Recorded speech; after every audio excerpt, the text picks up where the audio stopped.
Hello mga guys. So, magpiprito tayo ng espada. Ito ang aming ulam ngayon. Espada. Tumatalsik.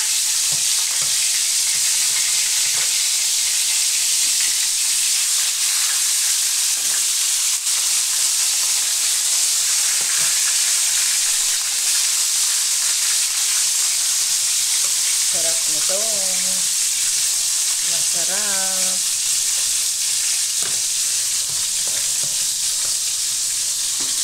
Ayan. Bulong unas. Sa amin, bulong unas. Pero paano bulong unas? Pero pag sa ibang pangalan, espada. Kasi nga parang espada nga. Sa amin naman, parang yung dahon ng yung sugar. Yung cane, ang yung ginagawang sugar. Ano ba Tagalog yun? Yung ginagawang yung tubo. Tubo. Ginagawang sukal. Yun, kasi yung dahon niya, pahaba. Kaya yun, bulong unas ay Ilocano. Ayan, ito na yung pinakahuling pagluluto ko na dito sa pamangkin ko. Kasi paalis na ako guys.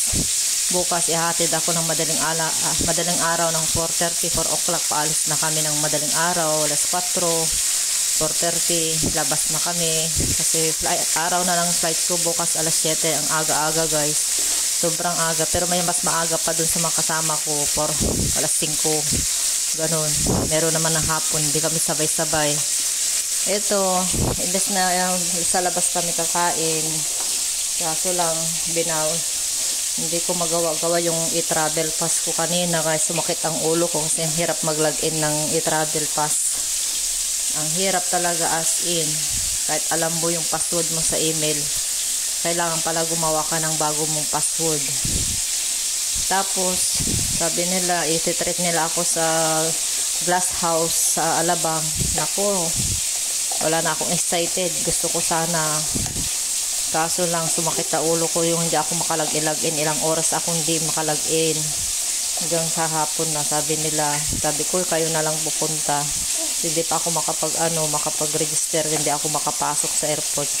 Hindi ako makapag-travel pag hindi ko na-register. Nagpapatulong na ako sa mga kasama ko sa GC. Tinulungan ako, sinend naman nila yung link. Ganun pa rin, ayaw mag-send, yung pala mga kulay red. Yung pala yung may mali. Naayos ko talaga ng maigi. Kaya ayaw mag-next. Ayaw mapindot yung next. Hindi matapos-tapos. Pinulit-ulit ko talaga hanggang sa salamat natapos din. Kaya ito, bumili na lang sila. Hindi na kami lumabas para makapagpahinga din. Pero excited sana pumunta ako sa Alabang, sa glass house. Pinakita sa akin yung picture kasi pumunta na sila noon doon. Ang ganda. Sayang nga lang. Ito, treat na lang ako ng pamangkin ko to. Mocha iced tea. Mocha ice. Yan. Ice mocha. Mocha tea. Kapag kasi iced tea, mocha. Sarap guys. Inom tayo. Sarap. So, yan ang aming ulam for tonight. Bukas na yung flight ko guys. So, baboy. Kita-kits na lang tayo sa Hong Kong. Sa mga subscriber ko dyan. Lagi kayo manood sa akin. Salamat sa pakikisubaybay sa aking channel. Sa mga bago dyan, subscribe naman sa akin please. Thank you. Anjo's Kitchen po ang aking channel. Hindi ko na alam kung mag-adjust muna ako. Itutur ko muna kayo sa pupuntahan ko sa Hong Kong. Bye bye.